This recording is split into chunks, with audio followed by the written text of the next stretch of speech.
just walk us through the intersection that they chose and how they categorized things, these factors, and what things they identified. And I've got, we will unmute somebody if they put their hand up, and then I'll just find their intersection on Street View and we'll have a bit of a chat about it and go through it.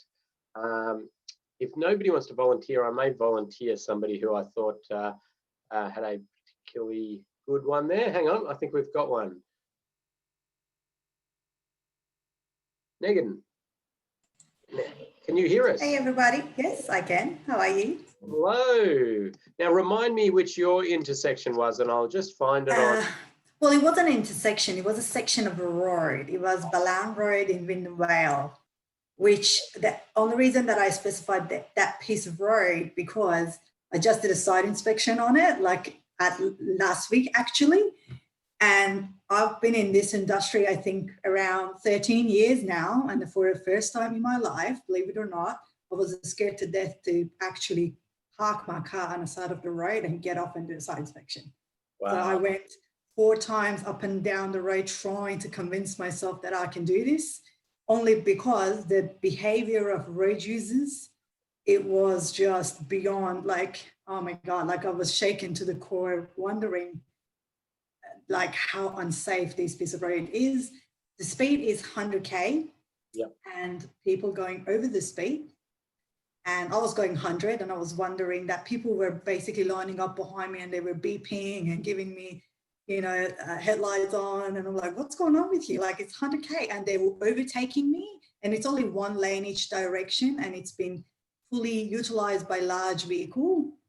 And they were overtaking me on the other line and I was shaking to the core thinking, are they going to make it to the next gap? Because I could see a 19-meter semis coming from the other end. It was just the scariest moment of my life. So I thought it would be good to talk about that and just specify that piece of road.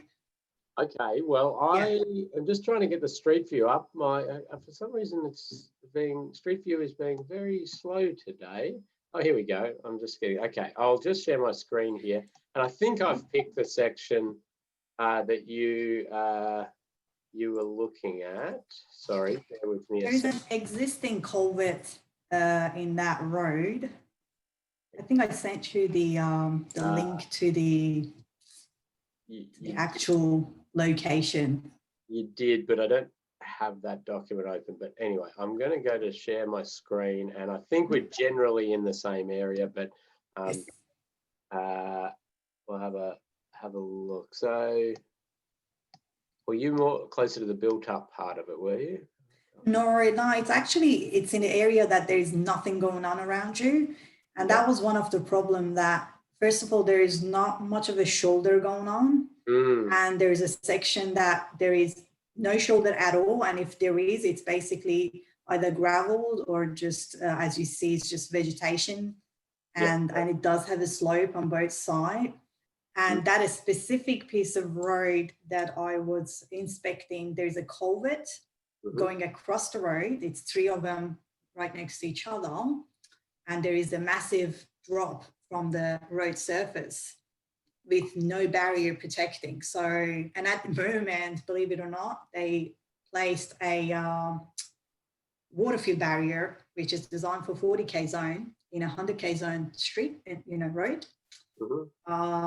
And no signage, no nothing. So basically they introduce a hazard, if anything, rather than protecting that side of the road. So my job basically was go on site, do a site inspection and provide a semi-permanent type of barrier for that specific section of a road to protect people from falling over and roll over where that culvert is. So I don't know if you can find it. I'm not sure we'll find the culvert, but let's. Yes. Oh, hang on. It's not it, is it? That's one. That's the. No, that's just a. There's many of them, many of those culverts along that road, but it's very, very dangerous. If somebody go off the road with that difference in height, and there is a very great possibility that they will roll over for sure, especially with those behavior in that piece of road that I experienced. Interestingly, with this culvert, it's a good example that there's two types of drivable culvert end walls, for those who don't know. One that runs parallel with your traffic lane, and one that runs is for running perpendicularly to your traffic lane. This is correct. That is the one that should be placed if your culvert comes out that way. If your culvert comes out this way, like crossing a driveway or the like, you should use the other type of drivable culvert end wall. But anyway, that is just a random. I just saw that and thought, oh, interesting.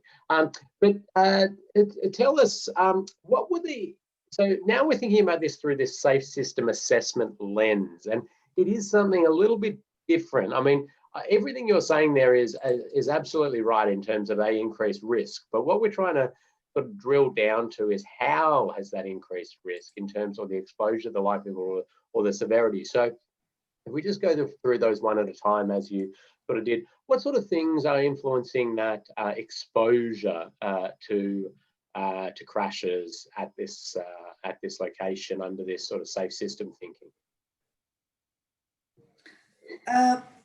So for me, like, is the fact just having such a massive culvert and that high speed road without any protection or any signage was the biggest basically red flag. And yeah, so that was the main thing. And like adding all these items together is just basically ticked all the boxes of being a super hazardous location.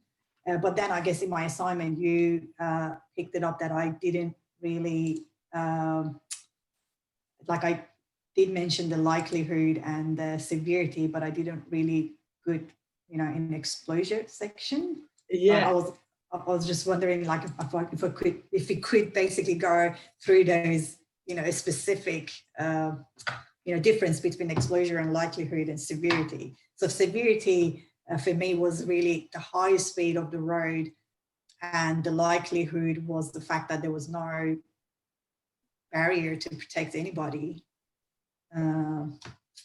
Yeah, so I actually interested to see how will you assess that piece of road. Yeah, no, absolutely, and I think it's certainly one of the key things about this course is trying to get our head around that, because you've obviously got great identification of hazardous things in the road environment.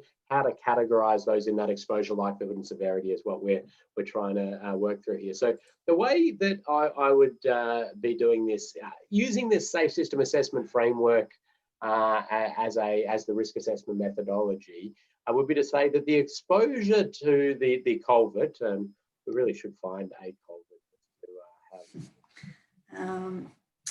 Anyway, it doesn't. If I can help in that. It's all right. It is definitely past the Cobble Fork Road.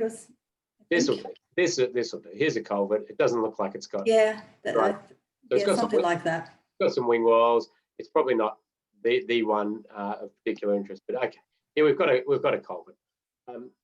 The exposure to crashes here is slightly different to, I suppose, the way we traditionally look at exposure in road safety. But the exposure to crashes being the culvert is simply the number of vehicles that are traveling on that road. So that sets us the exposure, the number of vehicles. Mm-hmm.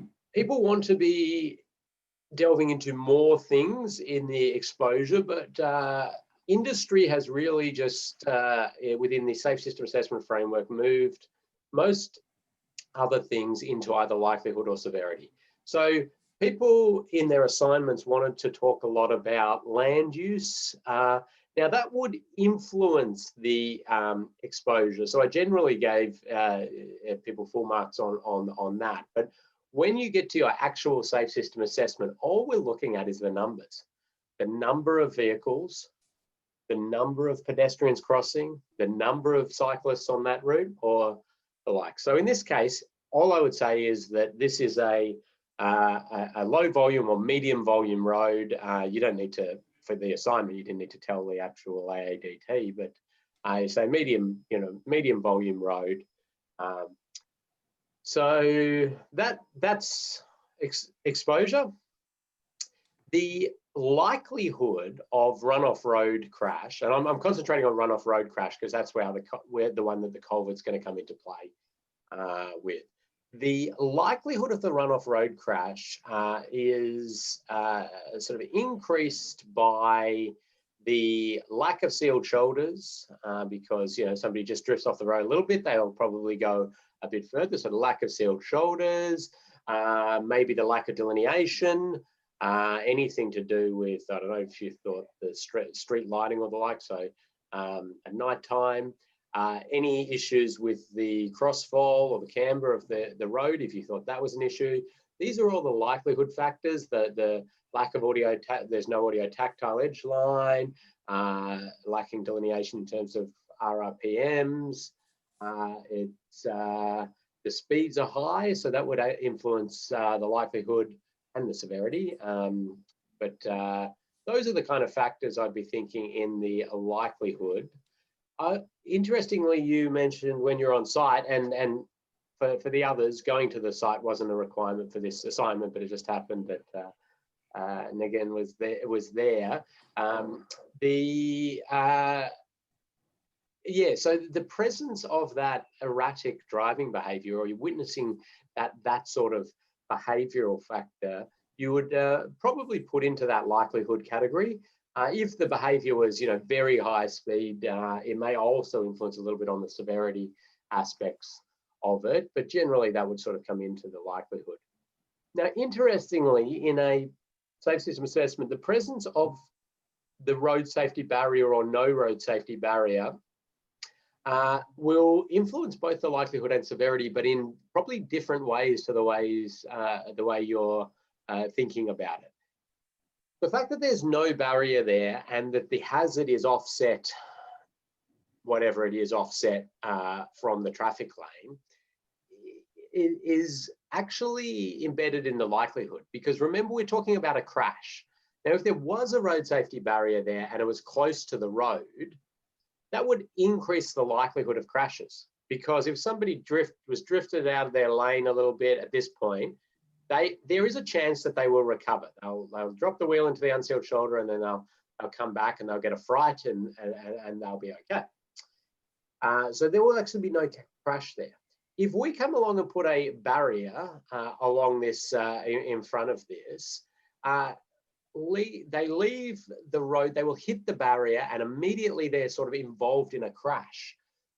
But that crash is going to be much less severe than the one that if they actually made it to the culvert. So, and you mentioned that quite correctly with the addition of the barrier that you didn't think was suitable being a hazard, and because barriers can be hazards, and hitting a barrier is a crash.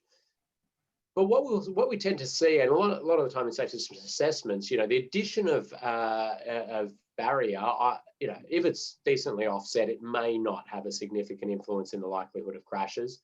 But I may touch up my likelihood of runoff road crash a little bit with the addition of barrier. But the severity just will come down hugely, assuming that it's protecting road users from a hazard like a culvert or a tree or a power pole or the like.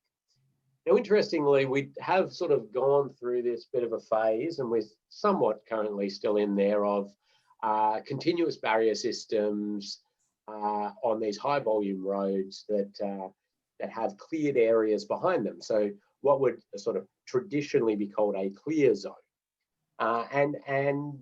In a safe system assessment, on those cases, you might bump up your likelihood a bit because you've added something to hit in that roadside, and your severity might come down, but it might not come down as much from the existing conditions, because there is a much smaller gap. We know it is more dangerous to try to navigate a cleared area in your vehicle because of rollover risk and because of going beyond any fabricated clear zone However, it is still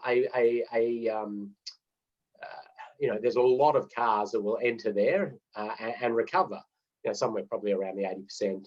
So adding that barrier means that there'll be a lot more people involved in a crash of some description, and you'll get a little bit of a difference. But I suppose that will show you how that all plays out. So that's just for the runoff road, how I'd go about thinking about that in a safe system assessment. The severity would be, yeah, so the fact that there's no barrier there, so it's a point source that can be struck. Then it would be things like the fact that it is a low hazard as opposed to a power pole or tree, which means that a vehicle occupant striking it is unlikely to strike their head on the object. Yes, it's going to cause a lot of trouble. You know, their car will hit it. There could be rolling, all sorts of challenges. But in terms of pure kinetic energy transfer to the occupant of a passenger vehicle, we certainly know that the trees and the power poles are the worst. You know, the culverts and the like are sort of next, and then the rollover risk is further down. So that's, you know, sort of how I would be playing things out in this sort of, in that assignment. And you'll see that this is exactly what you do with a safe system assessment in the actual production of the matrix, except for you're just putting scores to some of these based on some of the knowledge that you've gained. But yeah, it was a really good, I mean, it's a good example, and it was interesting, and I think it's good because most people did intersections, and it was good.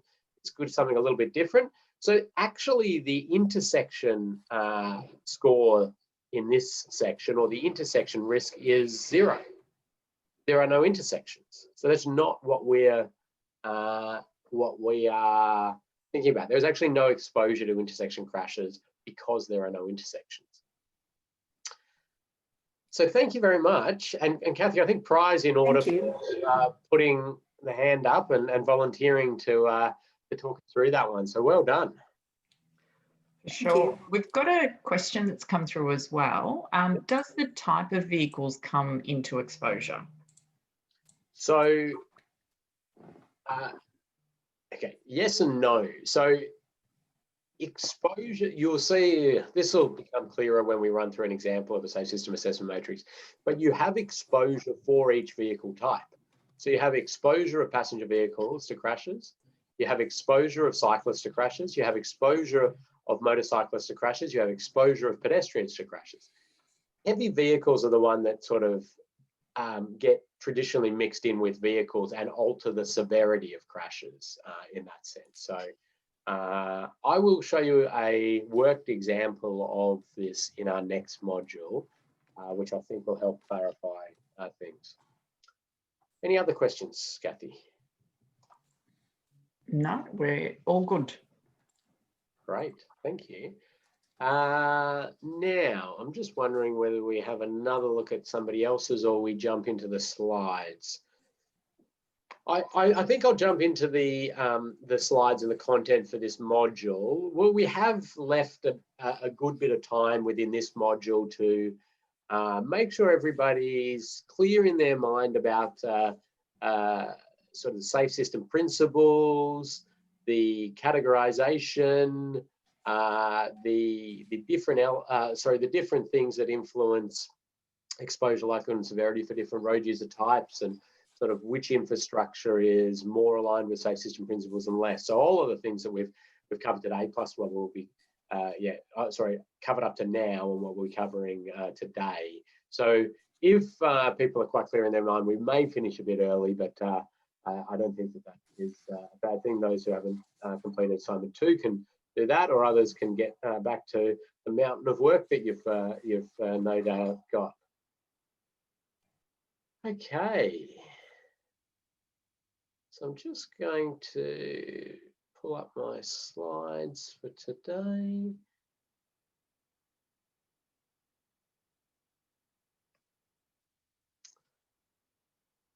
Okay, so Kathy, I assume you can see that. Sure can. Good. So today we're going to finish off this, I suppose, general stuff in terms of looking at vulnerable road users, pedestrians, cyclists and motorcyclists, and what sort of things align highly or not so highly with safe system principles. So by the end of this module, we want you to be able to contextualize safe system within a movement and place context. And for those who don't know what movement and place is, or link and place, depending on which jurisdiction you come from, I'll take you through a very, very brief high level sort of look at that, but nothing in detail. We're going to identify key characteristics for vulnerable road users, pedestrians, cycle and motorcyclists that align highly with safe system principles, and categorize key factors for vulnerable road users into exposure, likelihood, and severity. So covering off some things, just touching on these. Certainly these vulnerable road users are a large part of a safe system assessment, as you would expect. We've got a few things to present.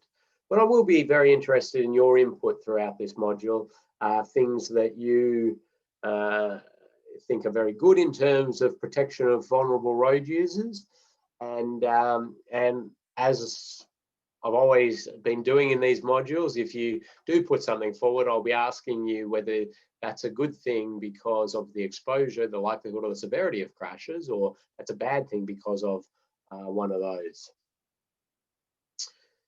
So movement and place is a sort of framework, a philosophy that has developed in terms of land use planning, strategic planning of your network.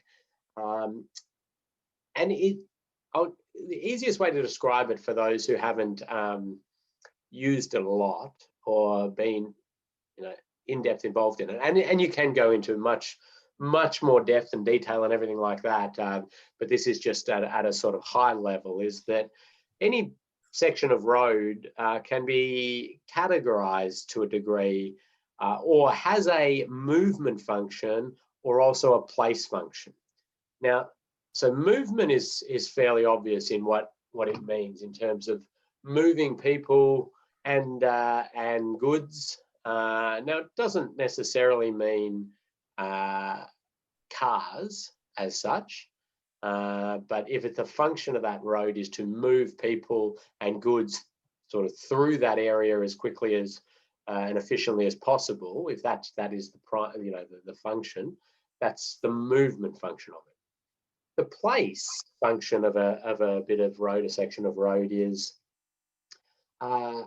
this idea that roads no longer just serve that function of movement, that there are areas that are built around there that are areas for trade, for interaction, for vibrance with community interaction and the like. So the recognition is that sections of road have a place value as well, but these vary, and this sort of graph really explains it in the sense that you might have a bit of the road network or street network that has a really high place value and not much movement function whatsoever. And these could be sort of malls, areas like that.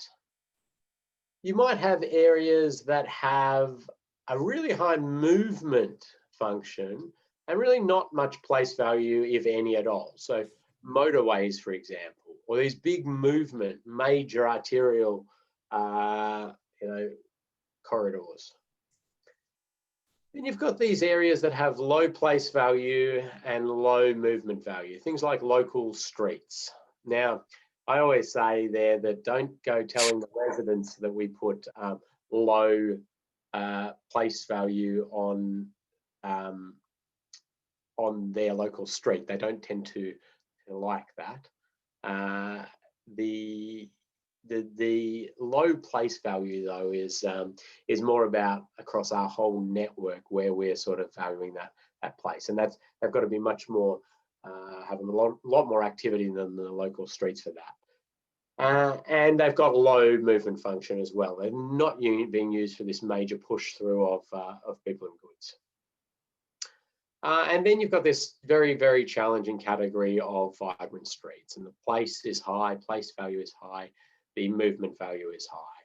Now, these names are always changing in different jurisdictions, and they're tweaking around with them. I saw the New South Wales naming of those recently. I can't even remember exactly what they are, but don't worry about the specifics on the names of the categories. Just think of that general philosophy. Now, why is that important in a safe system assessment would be a fair question to ask. Well, the scoring and the use of the matrix is not going to change depending on your categorization in that movement and place perspective. What will change is the recommendations you make at the end of your assessment for alterations to the project or the road environment to get better alignment with safe system principles. And you know, I can do this in a very obvious way, which is extreme, but it paints a picture. Yeah, providing these very, very low speed environments down around the 20 kilometers per hour in these major movement corridors, motorways and high movement corridors is it's obviously ludicrous, right? And likewise, down people providing continuous barrier systems or even sort of overpasses and the like is again inappropriate for that categorization and a waste of money. But the thing is that both of those could be argued to get better alignment with safe system principles. And certainly if we had our motorways running at 20 kilometers per hour, we would have high alignment with safe system principles, absolutely.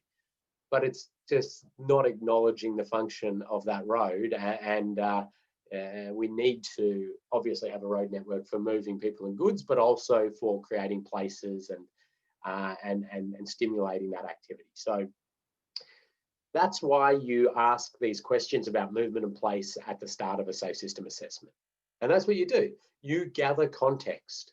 You gather understanding about what is the purpose of this bit of road, what is its function, have you categorized it in movement and place, what are the aspirations for the future, and you're building a picture of this to help you provide recommendations that are helpful to the project team or the road designer or the like. So the places for people, and there's many sort of different environments out there. This one just on the screen was just a temporary sort of trying to make it more place for people for a short period of time. But I thought I'd do a little exercise with you just on some artistic impressions. Never technically accurate artistic impressions, but nonetheless, this is sort of the existing conditions. And I want you to imagine that this area has been categorized very clearly as a place for people, and the strategic planners and have said this is a place for people. We've recognized it as that category. It has very low movement function and it has high place value. Now, what I'd like you to do is into the comments section, I'd like you to write ideas that you have, recommendations if you like, on infrastructure alterations to this artistic impression, this bit of road we have, that would get better alignment with safe system principles.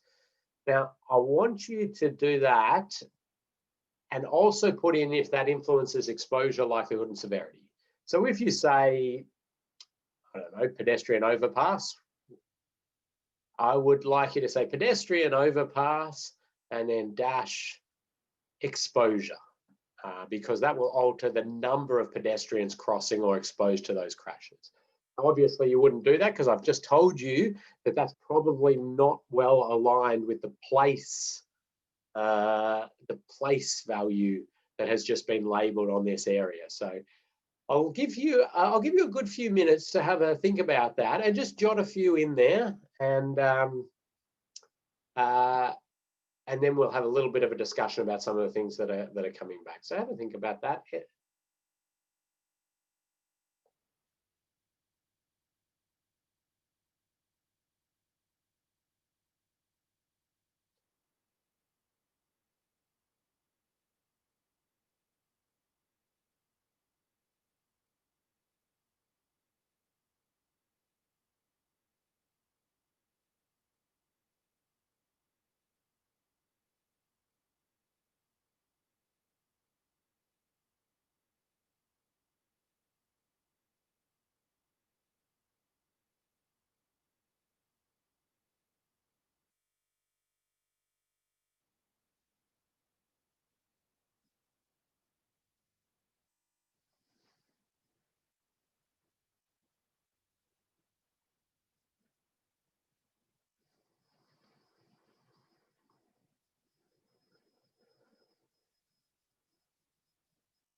Okay, this is good. Seeing lots of lots of ideas come in, lots of good ideas.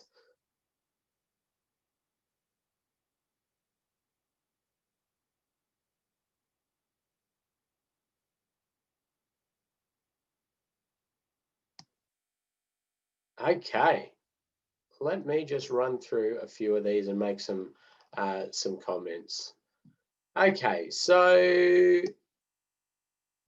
we've seen a number of things in there with different crossing points. Now, and seeing that those would influence the likelihood, and some that want raised crossing points, which would influence the likelihood and the severity. So I think those are very good. I'm not generally a fan in most locations of an at-grade pedestrian crossing, just a zebra crossing. I like to see raised crossings, as I will mention later on. But nonetheless, I think those categorizations are good. The one thing I would flag with you on these, very much these very high place values, is you almost want to go a step further than just a crossing point and look to make the whole area a crossing area, almost into the shared zone territory, which I did notice somebody put later down the track as a possibility, a shared zone. And that really would bring it into that alignment, and, you know, malls and those sorts of things. Pedestrian malls are really the highest place value, and very, you know, annoying and difficult for passenger vehicles to go through. If you've categorized it that extremely, you can do those sorts of things. So we've got some interesting ones there again with bicycle lanes as an exposure, but then bicycle lanes as a likelihood. So which one is it? Well, the devil's in the detail on that. And in fact, we've given you a specific fact sheet on that exact topic, because it can get a little murky. But certainly we know that a painted bicycle lane on a road will only influence the likelihood of crashes. We know that absolutely well separated shared path facility completely off the road would be an exposure. And then when we get into these sort of Copenhagen lanes and others, it's a little bit hard to try to define, is that an exposure, is that likelihood? I'll show you some examples of that. We've got a lot of people who are looking to reduce the speed through one form or another, a lot of speed limit reductions, and linking that back to likelihood and severity of crashes. And that's absolutely right, and absolutely something that is warranted in these environments, because there is no major throughput for passenger vehicle function. It's been clearly identified in that strategic framework of movement in place. Widening the footpaths is another one, and so widening the footpaths will, of course, narrow the road, and we'll see some of that lower speed, come about with that narrower road width. But will the widening of the footpath influence the exposure, the likelihood, or the severity? Well, this one again got a little bit of debate, but actually what people have landed on is that will influence the likelihood of crashes. The reasoning for that is that pedestrians walking along, and if the footpaths are big and wide, they won't. The likelihood is low that they will have to step onto the roadway to keep walking along there.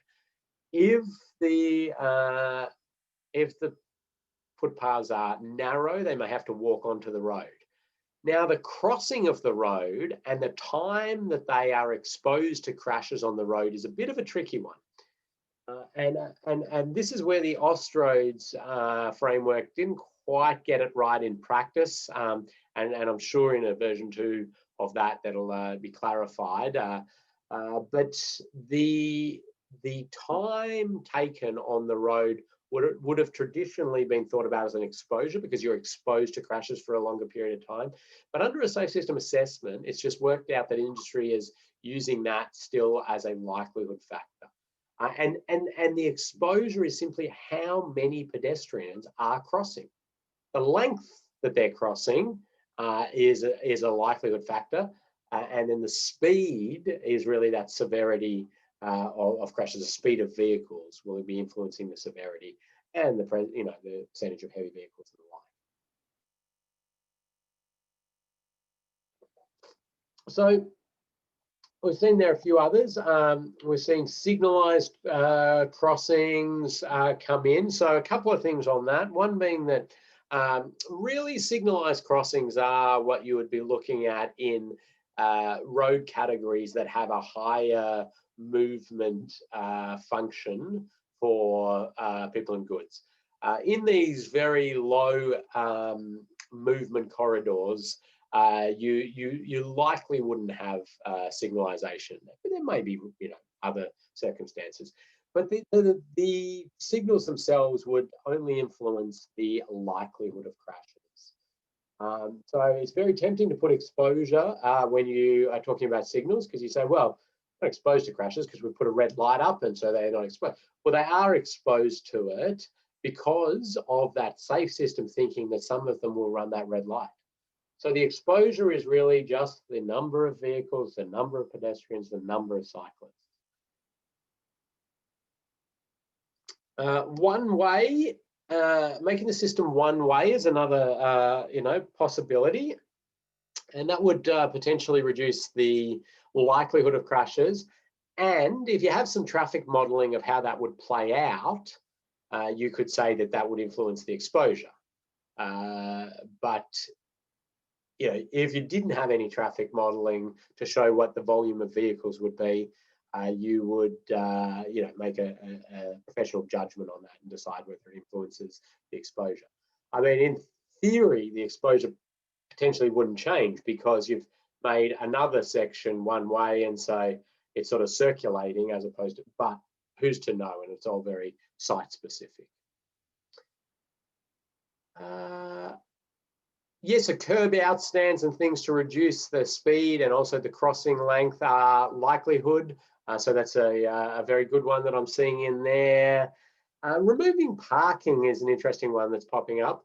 And certainly parking will have a number of alterations. So simply removing the parking off a street like this would actually probably increase the severity of crashes because the speeds would go up because it's a wider carriageway, easier to shoot through. The likelihood might come down a little bit because of opening up sight lines and the like, but we've got to be a bit careful with that kind of thing. If you remove parking and were to create wider footpaths and big planted areas and the like, it would be a very, very good outcome for that placemaking, and also align really highly with safe system principles. Okay, so what really great input there, and thank you for putting those in. Let's have a look at an artistic impression of something that aligns higher with safe system principles, and it's got a number of the features that you mentioned there, and you can see, artistic impression. It's always got some more to it, but you can see that the speeds that they're targeting are very, very low, aren't they? I mean, that's shared zone style speeds. And you see the big wide footpaths, and we see it's probably going to significantly impede traffic volume. That will influence the exposure. Nobody brought up the one that I would have liked to see as your first option, is close the whole road. Like, if you're in that high place function, low movement function, your first question should be, can we just close this? Can we make this just a complete pedestrian area? If it does, have enough movement function that's raised that you can't do that, then you're making it very slow for passenger vehicles through there at least. And you can see that's quite a nice arrangement. They have provided in this artistic impression a pedestrian crossing point. I'd dare say that you don't actually need that, and crossing could happen fairly much at any point as a shared zone, but nonetheless, that's where they've gone with. Some street lighting as well, influencing the likelihood. So pop in any questions or comments that you've got as we keep ticking along, but I want to do this through some other categories as well. I suppose this one is an example there of more that place function, where you're probably maxing out your movement. You're going, well, this is very much a place function. The movement corridor is creeping up though. It's still a place for people, we've categorized it, but it's really sort of, we've got to get a lot through here. So you can see there that there is starting to be this little bit of separation, but still very low speeds. We've got we've got an area where the traffic is moving a bit faster, some facilities and nice wide footpaths, and any sort of crossing points that may have to be defined, which, as I mentioned earlier, ideally you wouldn't be doing that in these places for people, because they'd be able to cross safely anywhere. But if you do, you'd be ensuring vehicle speeds are slow. The local streets one is very much in that, as I said, low place function, low movement function. But when we find ourselves in these categories, the place or the movement, really you can, in terms of safe system alignment and protection of road users, protect your most vulnerable should be your priority. So this is where we're sort of saying that health of our community is paramount, and moving people through there, yes, is an important function, but if you haven't said that it has that defined importance, then bringing travel speeds down is absolutely within our realm. So let's do the same little exercise. Actually, no, we won't do the same little exercise for this one. We'll do it for the next one, I think, which is slightly different, because this has similar characteristics, I think. Now, again, it's sort of a local street example. It's a very busy local street, if you ask me, in terms of an artistic impression. And we've sort of said it's got low place value, but this one looks like it might have a little bit more than what we were looking at in this photo, for example. These sorts of things would be similar stuff. You'd be narrowing it down. You'd be slowing vehicles down to very low speeds. You'd be widening, vulnerable road user facilities and making it much friendlier. And this is all stuff I think that you know intuitively, or you're quite comfortable with. So we would see this again down into some very low speeds. You can see it's a bit more conducive to vehicle movement through there as needed, or cyclists or the like. But it has much more place, I suppose, function to it, which isn't its aim, but the place function is driven by the safety features for the vulnerable road users and ensuring that they're safe, and that's the priority. Interestingly, in these artist's impressions, oh no, not that one. It was the first one, I think. I'm just going to go back to it. Yeah, the cyclists aren't wearing helmets, and then they are wearing helmets, which is quite interesting. Anyway, that's a random aside. Okay, so then we get into these vibrant streets, and this is, I would say, the most difficult category, where everything seems to be a priority. It's a movement corridor. It's a place. We see these pop out in your road use hierarchy as priority everything. It's a priority traffic route. It's a priority bike route. It's a priority public transport route. It's got the lot. Priority pedestrian area as well, pedestrian activity area. They're very challenging. These are sort of often, the high streets, the Sydney roads, those sorts of things.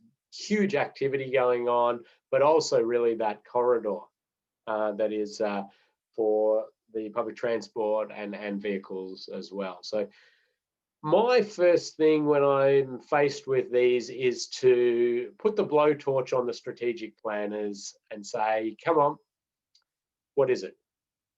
Yeah, you've got to give us something here, because we are going to have to prioritize something to a degree. They don't like doing that because it's very challenging in terms of the competing demands. But if you can get an indication that this is more of a movement corridor, it will influence you one way. If it's more of a place corridor, it may influence you the other way.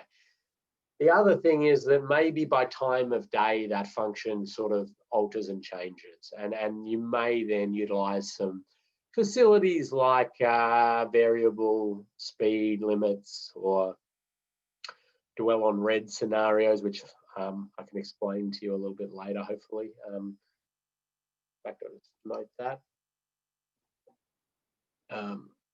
To do that, I'll talk about that. So you've got some options there, but let's do our little exercise again. And this is sort of a extreme example, but here we go. We've got this quite large road that you're dealing with, but it's been identified that it actually has this quite important place function as well as a movement function. It's very much been operating more with its movement function at the moment, but we want to acknowledge its place function and make it much more of a place, but to continue to provide some of that movement function as well.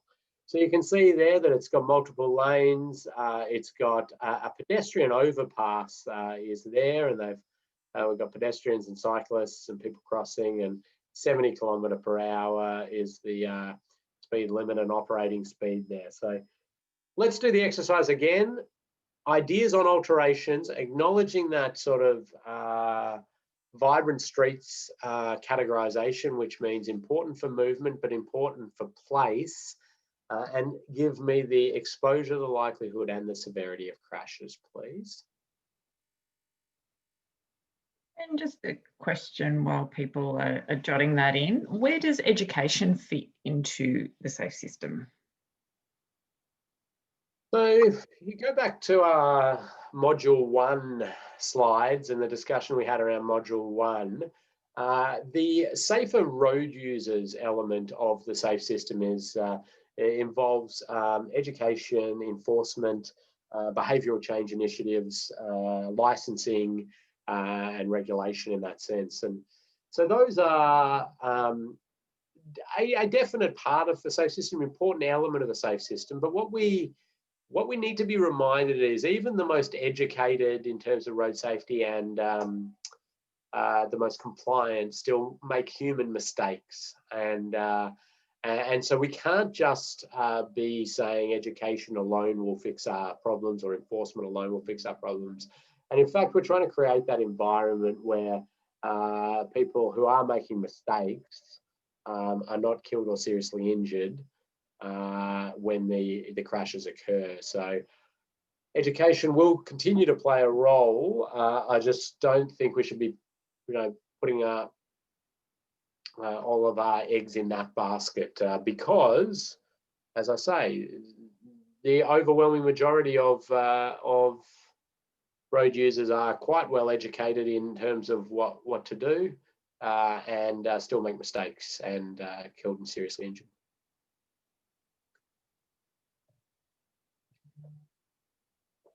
Great, thank you.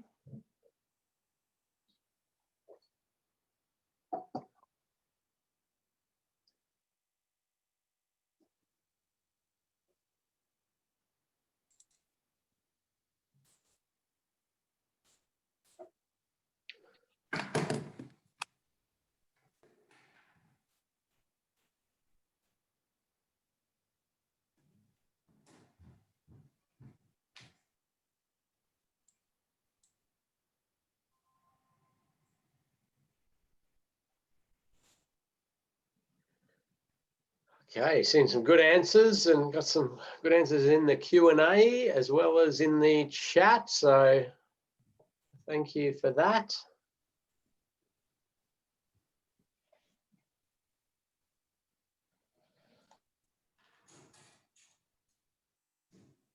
I'll give it a couple of minutes more. I'm just going to mute that noise that I'm getting coming through there.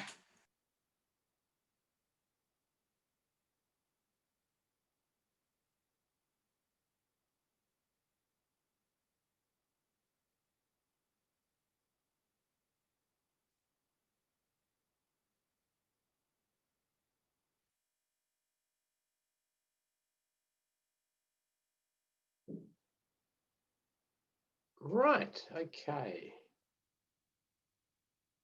Well, thank you. We saw some really good stuff coming in there. So we had a couple of people toying with the idea of preventing pedestrians from crossing because there's that overpass, and that would influence then the exposure to crashes. And correct that would influence the exposure to crashes. Is it quite the right thing to do when we've acknowledged the place function of this area? We probably don't have enough information really to make that call, but certainly noticing that there's a lot of pedestrians still using the road, as a number of you have pointed out. Gives an indication that there's that desire line and the like. And so maybe providing some at-grade formalised crossing points, which would influence on the likelihood of crashes, is a very good one. The severity of crashes from a set of pedestrian-operated signals or the like would only really be influenced if there was some speed calming measures alongside it, so raising it or providing some other features. A bike lane or the like would, depending on how it's sort of configured, most likely alter the likelihood of bicycle crashes. And the sort of some people pointing out there that the speed is far too high for the presence of vulnerable road users, which is right. And there needs to be ways to bring that speed down to much closer alignment with those safe system energy tolerance levels that we've presented. So we've got some things in there. Sorry, I'm just looking. So we've got some stuff in there about making the pedestrian overpass more accessible and more attractive. And that would influence the exposure. So basically you would be saying that I can get more pedestrians to use that overpass, which would reduce the exposure to them for vehicle crashes. Again, thinking in the context of this one, not sure. I mean, you've got the facility there already, so that makes some sense.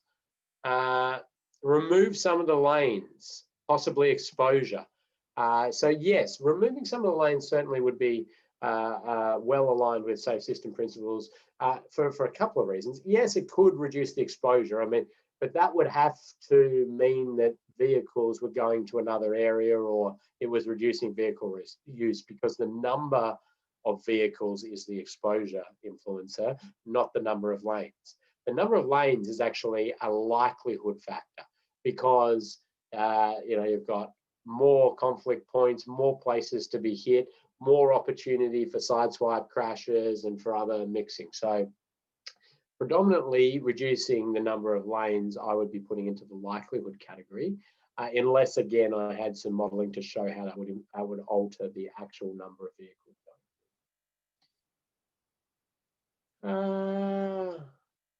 So reducing the speed, raised platforms and the like to slow vehicles down, influencing the severity. So yeah, raised platforms are mainly the severity influencer. When you put the signals or other features on there, it becomes a likelihood and severity reduction technique.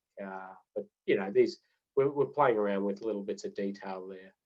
But I think that's some wonderful stuff. Let's see what the artistic impression has done to this one, whether I think it's right or not. So again, it's really back to that, latching onto the vulnerable road user, the place function of it, acknowledging a movement corridor through this area, but it's slow. It's a slow-ish movement corridor. But in the scheme of things, this might be 400 meters, it might be a kilometer or the like. The actual impact isn't huge in terms of travel time of major journeys. And you can see the safety benefits you'll get of this sort of alteration. And quite a few of the things that you pointed out there are present, slowing vehicles down definitely through speed limits, but also through narrowing and less lanes. And interestingly on this one, sort of providing those multi-lane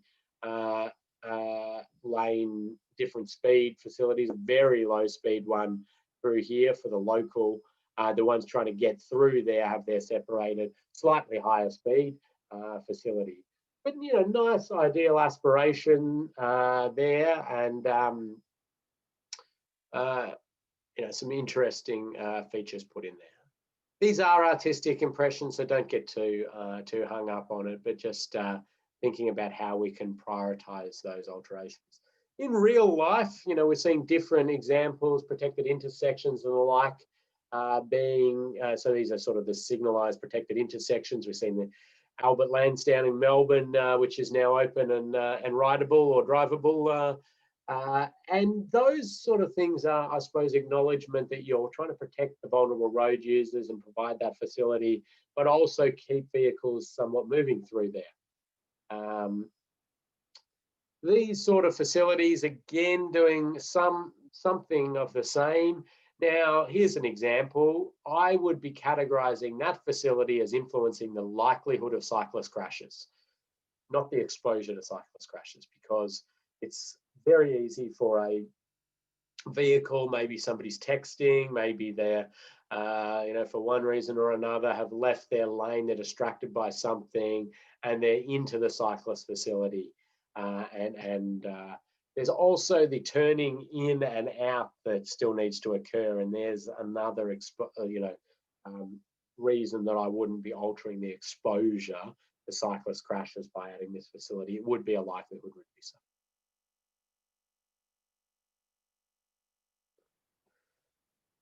If we move to the movement corridors, these are the roads where you have sort of clearly said that place is not our aspiration here, or it's a low aspiration. And by doing that, you then need to make some different calls on the infrastructure that may come into play. And these are where you can provide things that are actively deterring that mingling, crossing of vulnerable road users, especially the pedestrians. Now, it's not a popular thing often to do, and we sometimes get some criticism around this sort of stuff. But it is acknowledged that is the priority of this road. I believe our way to alter that is by removing the exposure of pedestrians, especially, and somewhat cyclists as well in these roads. And that may be things like continuous barrier systems, blocking off the crossing ability, overpasses. This is definitely where you do the pedestrian overpasses, underpasses, and yeah. And I would say then probably if it's a major movement corridor where passenger vehicles are your movement function, you know, they're doing, it's freight, it's cars. I'm very much of the opinion that we should be banning cyclists from these corridors. I'm a daily cyclist myself, or we're not allowed to leave the house, a daily cyclist, so I'm not at all against cycling, but I'm acknowledging that we can't provide safe facilities for every road user on every road with all these other strategic functions of the road. And so why are we enabling or, you know, trying to cater for cyclists, I don't know, down Springvale Road, for example? It's clearly a movement corridor. There's some patches of it that go drift into vibrant streets probably, or close to that. But that's not an area where we'll ever really be able to cater for cyclists mixing with vehicle traffic. So we need to create completely separated facilities in those sorts of environments. And by doing that, then I would really encourage us to see if we can start actually banning cyclists from using and mixing with higher speed traffic. We're okay to do that on a motorway. We seem to be acknowledging that that's ludicrous, but still some of these 80km/h roads, we still seem to want to paint a little bit of a bike lane on there and somehow still encourage that.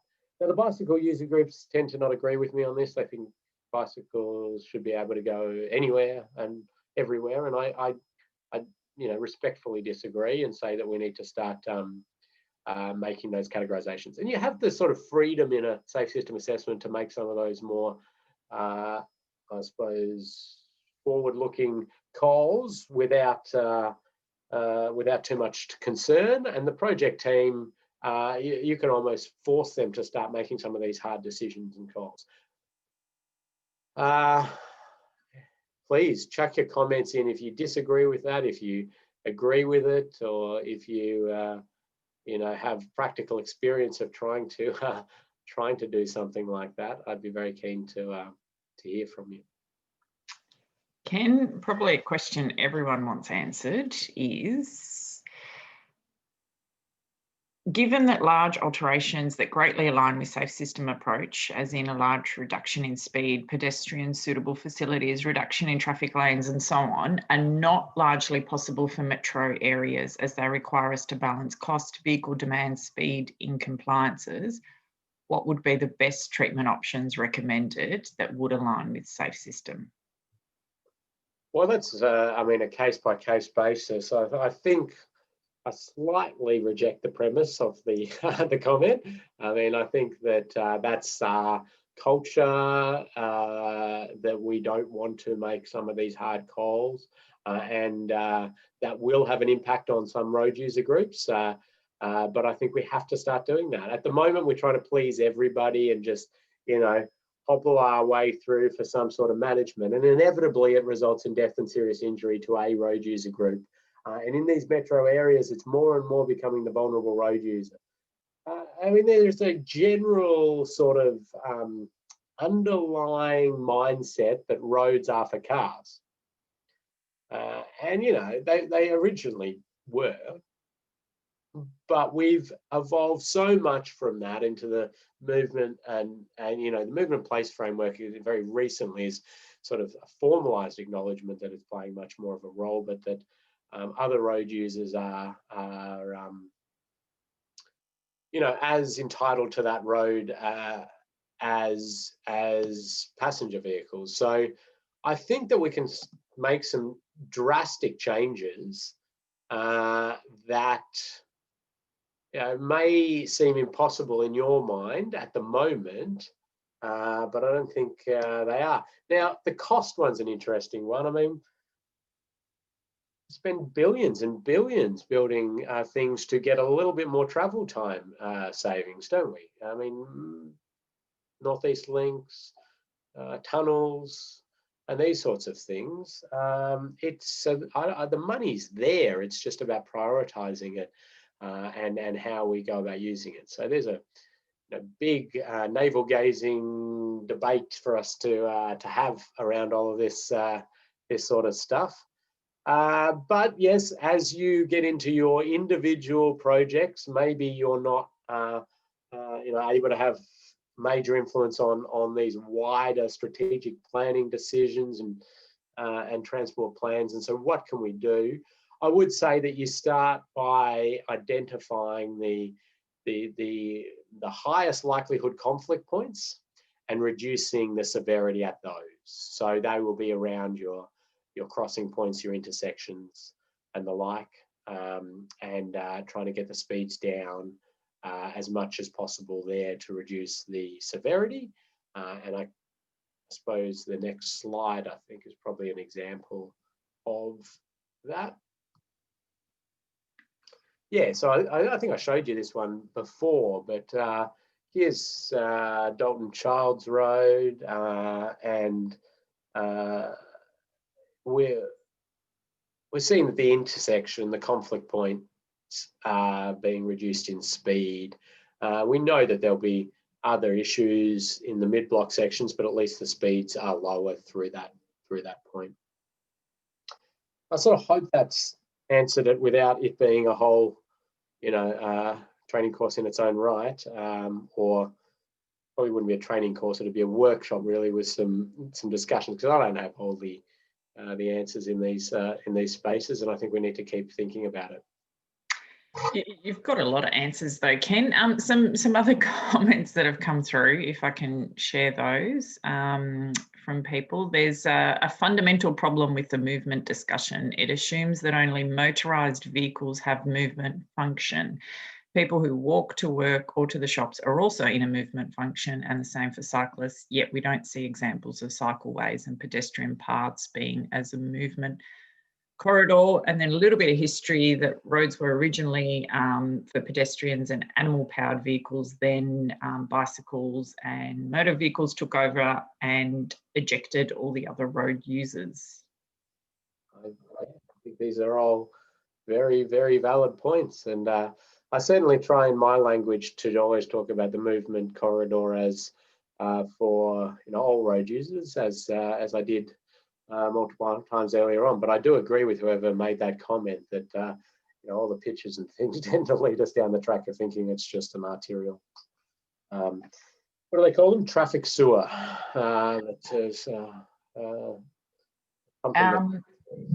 Sorry, and a follow-up question back to budgets. I'm a little bit frightened to ask this.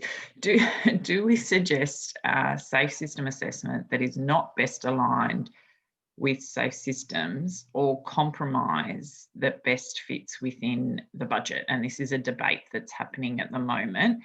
How do we accommodate budget in this?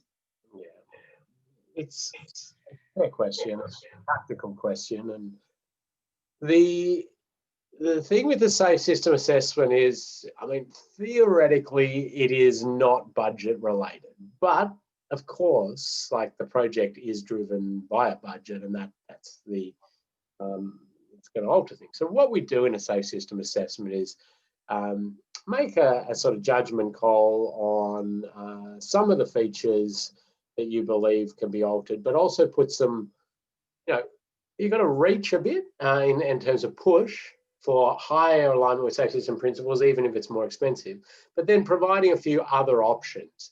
And then a project team receiving that hopefully will look to get the things that align highest with safe system principles that they can afford to do. So you can almost provide them with a little bit of guidance down that track. That being said, I do not think that safe system outcomes are always the most expensive outcomes. There are certainly examples where it is additional cost and the like, but I've got examples of where the higher aligned safe system outcome is a cheaper outcome.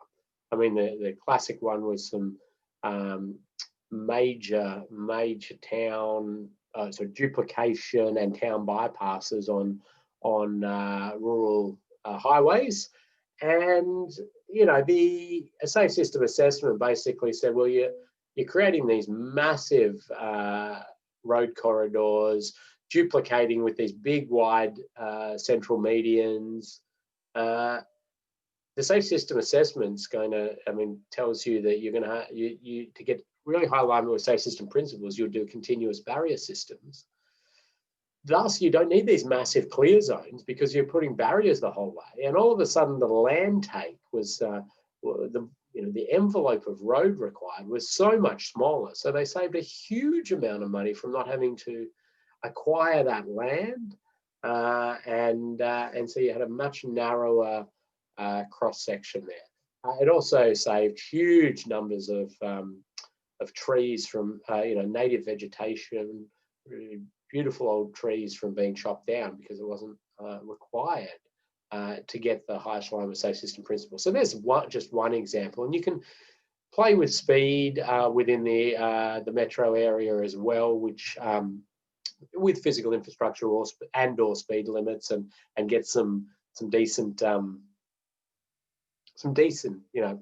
benefits without major impacts on the cost of the civil infrastructure, at least.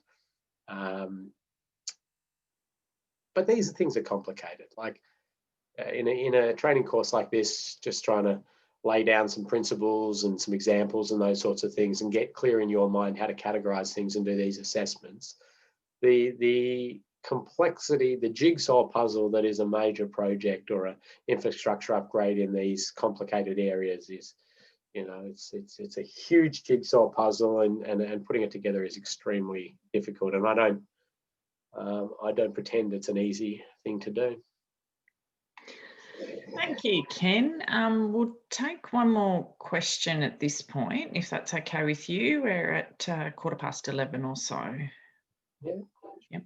Okay. Do you see safe system assessments being incorporated into road safety audits, or will they stay separate? For example, where we currently have to do an RSA on projects, would you anticipate also needing a safe system assessment, or could they become one? Great question. And I will cover this a bit more in the final module of the course, but I'll briefly touch on that now. So the next release of the Austroads Guide to Road Safety Part 6, Road Safety Audit, incorporates more safe system assessment thinking into the road safety audit process, with ensuring that there's not only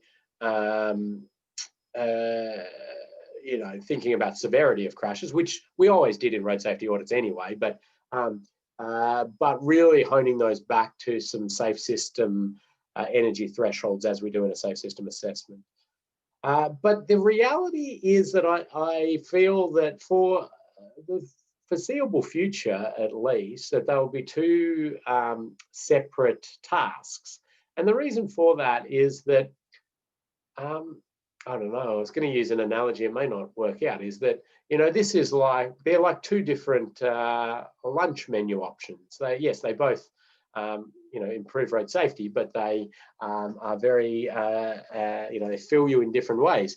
And the differences are, there's a safe system assessment, is really a great tool for comparing options. And road safety audits, traditionally, we say these are not, it's not a tool to compare options. You're just providing commentary on the safety deficiencies or areas of potential improvement on every, and everyone that comes to you. So you've got that ability to, get that comparative. You've got the quantification, which aids with that comparison. You've got, I suppose, the multi-recommendations. Certainly New South Wales at the moment not doing recommendations in road safety audits. So there's one area of interest there. I think my tip is that I'm pretty sure New South Wales will be doing recommendations in the future, but that's all right. Categorization of recommendations is probably another one. But in a number of jurisdictions, Victoria certainly, South Australia is looking into this, and New Zealand as well. The safe system assessment is really just replacing the feasibility stage road safety audit, the early stage road safety audit with the early planning concept or those sorts of areas. And then the road safety audit is seen as the most appropriate tool for doing that independent assessment of safety going forward. And certainly if I'm ever asked to do a safe system assessment on a detailed design, I'll push back and say that you're using the wrong tool here. You want a road safety audit to be done. It's not really going to be the right tool for what you're doing. But we'll talk about that later on. But yeah, to answer the question, I think that they are still two distinct activities. They're getting closer together, or I should say, audits getting closer to safe system assessment, but there's still a lot of differences.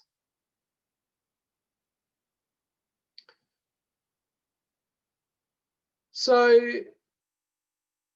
pedestrians and cyclists are for the most vulnerable to injury from passenger vehicle strikes. We know severe injury, 10% risk, somewhere around the 20 kilometers per hour, and 50 is up in the almost certain death category.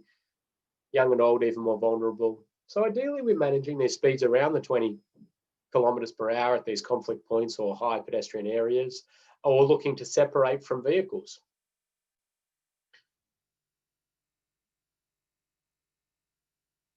We talked a bit about these separated treatments and do they influence exposure likelihood and severity, or severity? Again, I'm going to go with likelihood on this facility because it's crossing roads still. There's still that interaction. The sort of how you cater for cyclists and pedestrians at roundabouts. Well, in fairly urban areas, these are the best practice examples. It's sort of inspired from the Dutch way of thinking about a cycle facility and pedestrian facility around a roundabout. And this one's been built down Moray Street in South Melbourne, for those who know it. And there's others popping up which are very similar, but providing that separated facility and the conflict points being very low speed, so raised crossing points around them. So influencing the likelihood and the severity. Yeah, there's challenges associated with the space that it takes and the swept path of vehicles and those sorts of things, but providing pretty great outcomes. The theory still sort of works somewhat well on higher speed 2-lane roundabouts if you are stuck with these, but again, you need some land and the like. But the idea being that if you have a cycling facility and you can take the cyclist off the road, cross, and then they can continue on, so that conflict area is somewhat separated.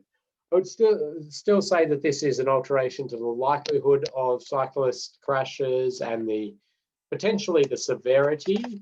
However, the severity, though, I would say, is still having the cyclist have to cross there if they're making that a turnaround that way to get back onto their route. But nonetheless, there's some potential for us. I mean, the 2-lane roundabouts are the classic. Extremely hard for cyclists to navigate on road because trying to turn right from here, you're going to have to cross those vehicles at some point. Just a little diagram adapted off a Dutch diagram, which we did, just sort of giving that general indication that these low speeds we can have that sharing bicycles and traffic lanes. Prize for the person who writes in what the name of that symbol is first into the chat.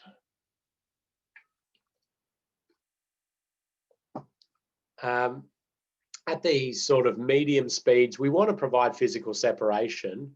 The car parks can sometimes be your physical separation or assist with that, or other physical separation. And then at the higher speed end, a completely separated off-road facility is very much required. I mean, this is just a general bit of guidance. Anybody get that answer, Kathy? We did. We got two at the same time, so I'm going with Wade and Sanket. And they had Sharrow, no doubt. Oh, right, yeah. Sorry. Yes, Sharrow. Yes. So shared arrow. It's a combination of those words. It's basically the symbol to show, yeah, where your cyclists and your vehicles are going to be sharing the same bit of road space. So pedestrians. Let's have a chat about pedestrians. This example here, I said I'd briefly mention, is that raised pedestrian crossing, or the wombat crossing as we call it in Australia. And for me, this impacts on the likelihood of crashes and the severity of crashes, because the likelihood, it's clear priority, and the severity is down because the speeds are reduced if any incident was to happen. There's a lot of, I suppose, there has been some looking into pedestrian crossings, so zebra crossings, no raised, and their safety, and it's not great performance in terms of safety. It's different in different road environments. Low speed environments, it can work out quite well, but as speeds rise, the safety outcomes are not great. So for me, I have this rule of thumb that basically says if there's enough pedestrian activity to warrant pedestrian priority, you got enough pedestrian activity to raise the thing. And then people will say, oh no, but what about buses and heavy vehicles and the like? Well,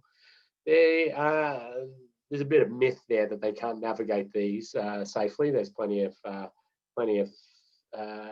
examples where they do, but also thinking about the possibility of speed cushions, which the larger vehicles could straddle on the approach to any crossing point, is a valid way to do it. But certainly, good advantages for many road users, apart from just the road safety outcomes, but certainly not having the pedestrians drop down into road level and then climb back out, but rather having them up high, easier to see for the vehicles. This one's a little example which makes things fairly clear in my mind. And this is in Adelaide. This is quite a while back, but it shows me that we know about Safe System. We've known about it for a long time. We just haven't ever afforded it to the general public in a holistic way. But this is a work site. There's a couple of workers that were working in the island down on the electrics, doing some stuff for a week or so, and this is in South Australia, obviously. So they put in place a 25 km/h construction site work. So it's 25 km/h in South Australia for work zones, as some of you probably know. And they put these barrier systems in play to protect the workers for the week. And they did their work.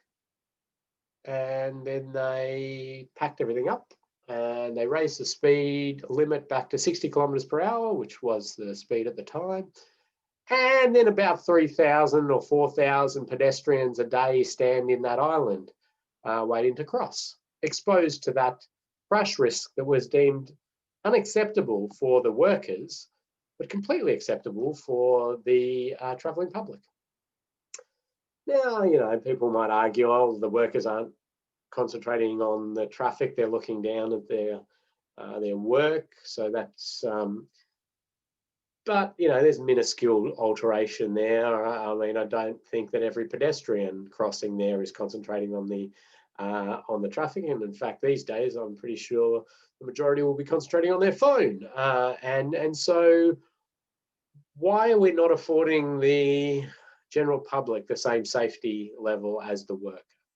And so when I have to do that elevator pitch on Safe System, that quick 30-second, this is, someone says, well, what is the Safe System? I'll say, well, it's really thinking about providing the safety philosophy that we do for workplace health and safety to the general travelling public. And if we did that, we would get ourselves pretty close to safe system alignment. Practical challenges, obviously, from where we are now to where we'd like to be, but there's at least a bit of an indication of where your end state would be. There are some, better examples coming out these days. Our super stops in Melbourne, for those who are from Melbourne, certainly we know you used to have to walk out across the lane as the tram was coming or stopped in a lot of locations. And we know that anywhere there is a tram stop or a public transport stop, there's a significant increase in risk for pedestrian crashes. And some of these facilities are better, and I think we can continue to work on better facilities like that. That's an interesting little bit of research that was done a while back, was double the pedestrian risk on a tram route than a non-tram route in Melbourne. And it makes sense to a degree, doesn't it? If your tram's coming, or the people when their tram's coming, they abandon a lot of their safety risk management, and they just go. So reducing speed through these intersections and conflict points, likelihood and severity reduction, the provision of raised platforms for the threshold entry point into roads and the like, another great option. A nice little one where there's enough storage space here for the vehicle if they happen to turn in to slow down and stop and not be blocking traffic. The speed is so important, and it's this to me is a great diagram that just shows no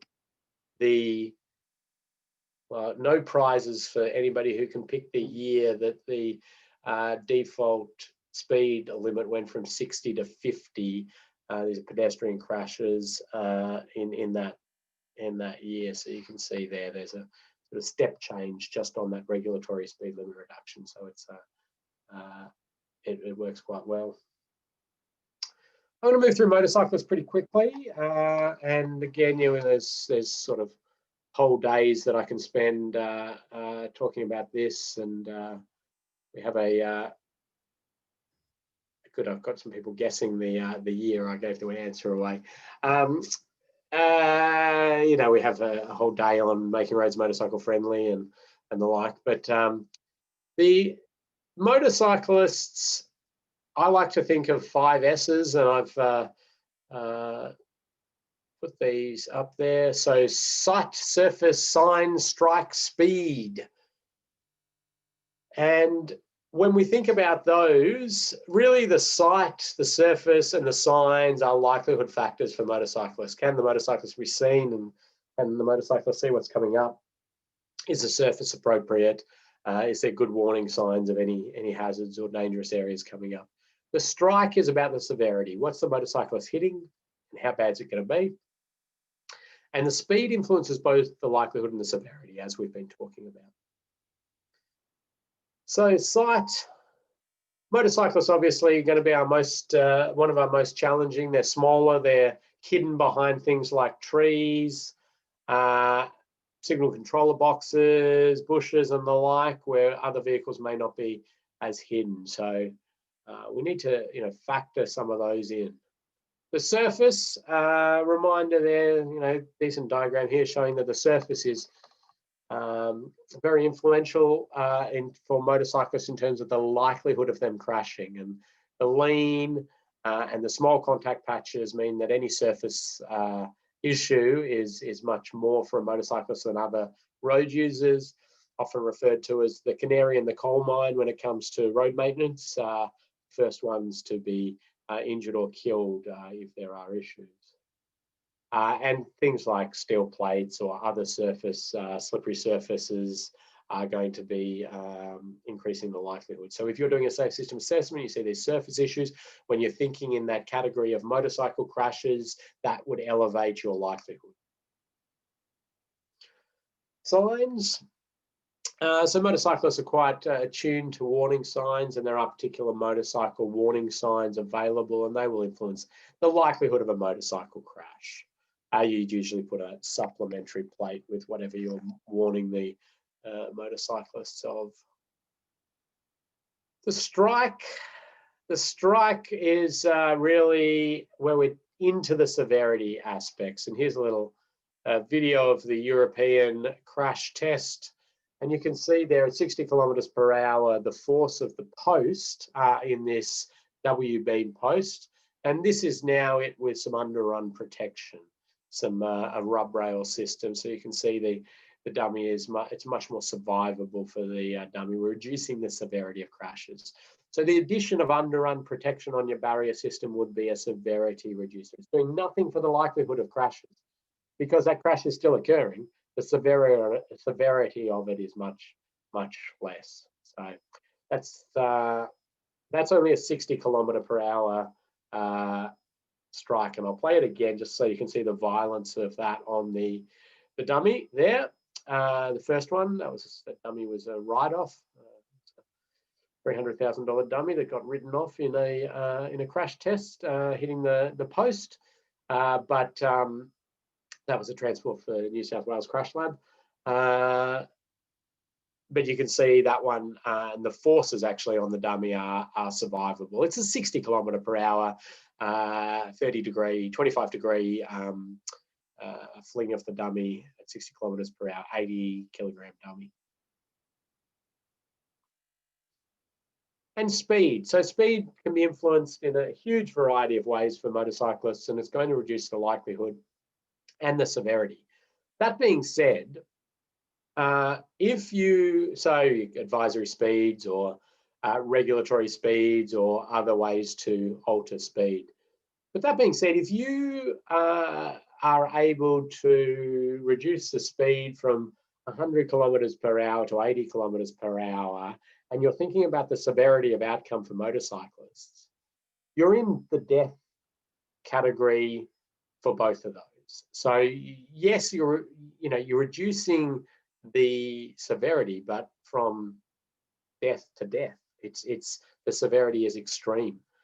So I will provide a bit more guidance on some of that severity outcomes for motorcyclists before you get into trying to quantify some of this. There's some very recent Swedish research on biomechanical tolerances of motorcyclists, which I think is important for us to sort of inject into our scoring when we get to the safe system assessment. So I'll make a note to provide you with some of those curves before you get into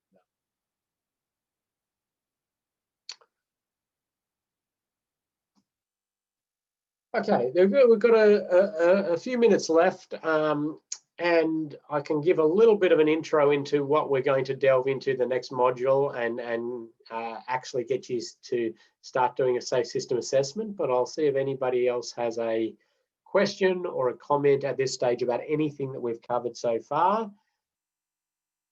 And while you think about that, what we're going to now delve into is the process of doing a safe system assessment, the mechanics of it, and how to undertake it. So that will involve us understanding what type of safe system assessment we're doing, because there are sort of full safe system assessments or rapid safe system assessments in a lot of jurisdictions these days. But it's also then understanding how we go about filling out the matrix, scoring these exposure, the likelihood, the severity, and categorizing any treatments into primary treatments or supporting treatments. And a primary treatment is really something that virtually eliminates death or serious injury for a specific foreseeable crash type. So some examples being continuous barrier systems, continuous flexible barrier systems, or roundabouts, or the like for passenger vehicle run-off road or intersection crashes. And then we have supporting treatments, which are things that improve road safety, but don't get us to that virtual elimination of that crash type, but help out a little bit. So those are things like line marking, signs, lighting, delineation. They're all great, important things, but but aren't going to get us to that virtual elimination because humans are still going to make mistakes. So we'll drill down into that a bit more. We'll try to get some clarity around that. That's probably the categorization of treatments is going to be another very challenging one for people in their safe system assessment, no doubt. But we'll talk that through in the next module. Do we have any questions at this stage, Kathy? We've got a request for a safe system assessment on the fly. Could we go through the intersection that someone had for their assignment and look at a way you would treat it through a safe system? Okay. Would you like to do that? Sure. I may not have answers. I may need to ponder it for a while, but maybe others in the group will have answers. What's the intersection? It is. Oh, there's a link. Do you want? I can bring it up if you like. Okay, you bring it up. Yeah.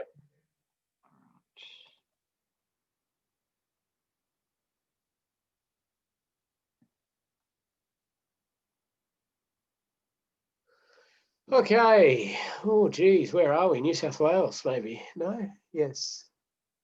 Why do I think it's New South Wales? Maybe it's not. Anyway, it doesn't matter. I know, in Queensland. Toowong. Sorry? Toowong. Toowong. Lovely. So the intersection itself, yeah, so it looks fairly decent traffic volume. Thanks. Keep scrolling around, Kathy. This is good. Large pedestrian traffic and fairly major corridor. So, I mean, immediately I would say the bicycle lane on the left. Yeah, okay.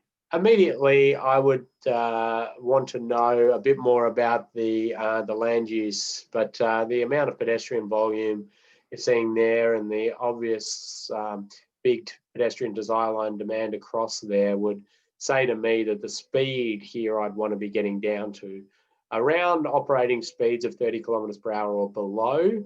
And my ideal way to do that, I think, would be to raise this the approaches to this intersection. Can you scroll around a bit? Is it a T intersection? Yeah. Yes. Yeah. So it's a 60 kilometre per hour state road. Yeah, I mean, I like what's been done in terms of the bike facility across the top there. But certainly I think that the vehicles approaching,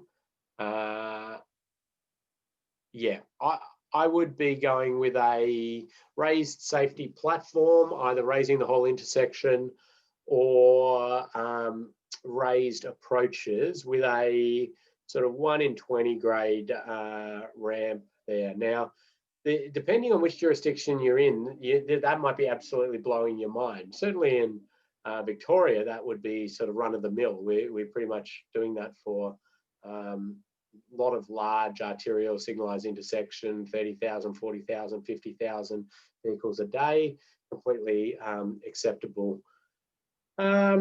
However, some other jurisdictions aren't doing that, and you know, sorry, these have large volumes of heavy vehicles, buses, and the like. So they're all handling it and operating fine.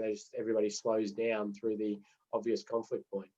The other, I suppose, thing there at a big picture land use planning perspective is, you know, is there the ability to go under here and create a whole nice pedestrian at grade facility of themselves? It obviously looks quite complicated and would be outrageously expensive to do something like that. So that would be a long-term planning and thinking exercise.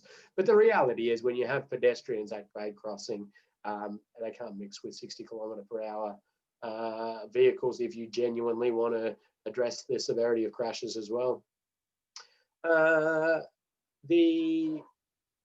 Yeah, I think the speed needs to be addressed of the main road there. Probably the road approaching there from the bottom of the T doesn't need as much work in terms of speed management, because obviously they have to turn, they're slowed down, they're going to be in fairly low speed as they go anyway.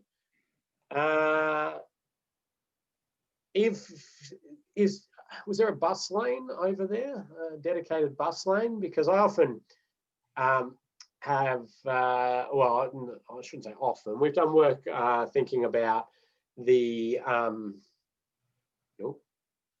no, oh, okay, it's not a busway, bus stops, train station nearby, yeah. I mean, yeah, there's a train station just, yeah. So I mean, that's going to add the risk bumped up a little bit, you know, running for the bus, running for the train, you know, taking more risks. So again, just influencing that need to lower the severity of the crashes.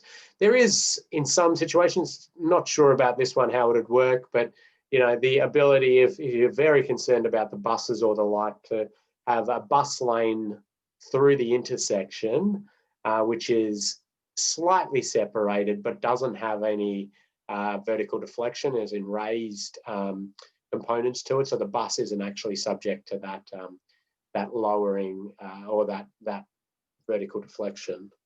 So there's a few ideas off the top of my head. If we got into the likelihood alterations, certainly ensuring that it's fully controlled right turn, which I assume it absolutely would be, because it's got multi-right turn.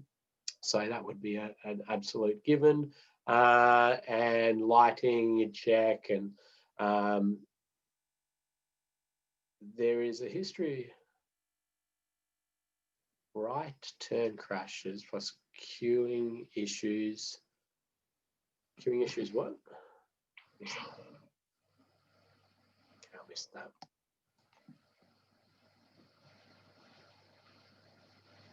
Oh, okay. Yeah, I mean, enforcement cameras and the like help out a bit in terms of the likelihood. And yeah, all sorts of things you'd look at, skid resistance and the like in terms of likelihood. But yeah, the speed through there is going to be your major determining factor. Well, the volume is, and if you can alter the volume through there, you're on a winner. But that's going to be very hard to do. But the speed is going to be the critical factor, and it's not generally what people like to hear, because that's going to be a hard one to alter, but it's where the benefit will come from. okay. Thank you, Ken. Any other questions from anyone? I was going to say others are welcome to chime in if they've got thoughts on that as well. Mm-hmm. I do like that bike facility separated across the top, though. That's a very nice way to do it. You know, free run for the bikes and not being disrupted. Victoria has not warmed up to 30 kilometres speed limit yet. I agree with that. A lot of debate on that one. I suppose, you know, in this environment, I wouldn't necessarily be putting a speed limit alteration. I would just be trying to get the road environment to alter the operating speed in that way. But I certainly agree with Eng there. The 30 kilometre per hour is a given in terms of it should be part of our arsenal. And Victoria's a little bit scared on that. I think at a political level, certainly a lot of people know the advantages. It's just it's a bit daunting. But I think COVID and a lot of the major changes to priority of cycling and pedestrian areas and the like is going to see some big changes. So we've got some opportunity there. All right. Well, I think that's been a really good discussion. Yeah, we've very briefly gone through some of the vulnerable road users aspects. It's really just about ensuring that you've got clarity around the exposure, the likelihood and the severity, which I think you're getting that pretty clear in your mind.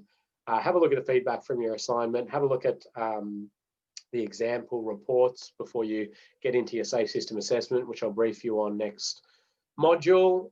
And I think you'll you'll all be primed up and have a really good platform to undertake an awesome safe system assessment. So I'm looking forward to seeing you next module, which will be when, Kathy? On Thursday, Ken, thank you.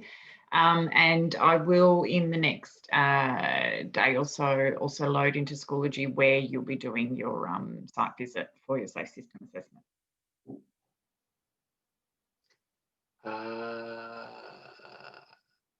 Sorry, I'm just reading a Q&A one, which I might just touch on.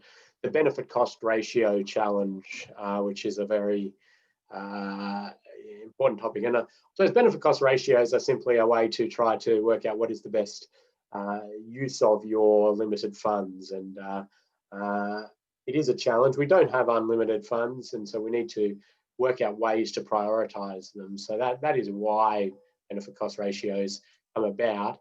There is a move, though, from a traditional benefit cost ratio where you put a dollar value to human life, and then you trade that off against the dollar value of the infrastructure and get a benefit, to an alteration to a dollars spent per serious casualty saved, which is it is a different way of looking at things, and a far more ethically palatable way of looking at things. Is like, okay, I can, I've got these 3 project options, and one of them will give me 12 lives saved per 100,000 spent. One will give me 20 lives saved per 100,000 spent. One will give me 50 lives saved per 100,000 spent. It clearly shows you where the investment is, not then saying that the benefit cost ratio is under 2.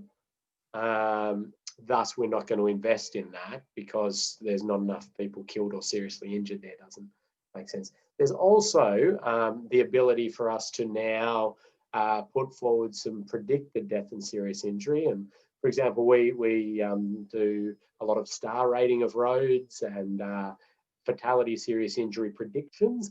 And it doesn't actually matter whether there's been a crash history there at the location or not. We're able to identify risk through some well-established infrastructure features, speeds, volumes, the type of road the road users using it, to actually come out with a predicted FSI, fatal serious injury, and then you can use that to help you prioritize your investment. So certainly I think Kim's point is a very valid one. However, the industry has moved and had some much more advanced ways of doing things these days than the old traditional, how many people have been killed, put a dollar value on that, divided by the cost of the proposed treatment, and then add in your uniform series present worth and your other values and spit out a benefit cost. I think we've got some wonderful ways forward. Happy to chat in much more detail about those. Excellent. Okay, well, if there's no other questions at this point, there is a quiz as per usual at the end of each session, so that's available to you now to jump in and do that one. And if you haven't completed any previous ones, do jump in and complete those as well. Otherwise, we'll see you Thursday morning.